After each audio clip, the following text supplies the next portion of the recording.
ধরুন আপনার কাছে এমন একটা রহস্য আছে যার দাম প্রায় $25 লাখ, আর সেই রহস্য আপনি 10 বছর জেল খেটেও কাউকে বললেন না। আসলে কোথায় লুকিয়েছিল সেই গুপ্তধন? 73 বছর বয়সী এই মার্কিন গুপ্তধন অনুসন্ধানকারী একসময় খুঁজে পান ইতিহাসের সবচেয়ে বিখ্যাত ডুবে যাওয়া জাহাজগুলোর একটি, SS সেন্ট্রাল আমেরিকা, যাকে বলা হয় শিপ অফ গোল্ড। 1857 সালে ঝড়ে ডুবে যাওয়া এই জাহাজে ছিল প্রায় 30,000 পাউন্ড সোনা। 1988 সালে হাজার হাজার ফুট গভীর সমুদ্রের তলদেশ থেকে সেই গুপ্তধন খুঁজে বের করে বিশ্বজুড়ে আলোচনায় আসেন থমসন। কিন্তু এখান থেকেই শুরু হয় রহস্য আর বিতর্ক।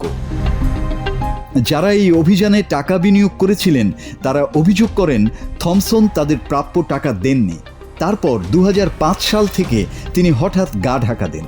2012 সালে আদালতে না আসায় তাকে পলাতক ঘোষণা করা হয়। অবশেষে 2015 সালে এক হোটেল থেকে তাকে গ্রেপ্তার করা হয়। কিন্তু আসল টুইস্ট এখানে।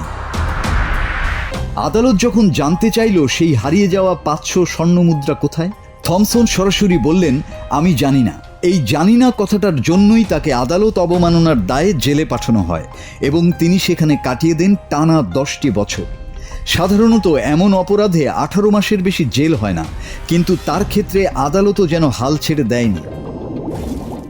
থমসনের দাবি সোনাগুলো নাকি বেলিজের একটি ট্রাস্টে দেওয়া হয়েছে, কিন্তু কোনো প্রমাণ নেই, কোনো সঠিক লোকেশন নেই। অবশেষে 2024 সালে বিচারক বুঝলেন তাকে আর আটকে রাখলেও কোনো লাভ নেই, কারণ হয়তো সত্যি সেই সোনার রহস্য আর কারো জানা নেই। চলতি বছর 4 মার্চ দীর্ঘ 1 দশক পর মুক্তি পান টমি থমসন। কিন্তু প্রশ্নটা এখনো রয়েই গেছে, সেই 500 স্বর্ণমুদ্রা আসলে কোথায়?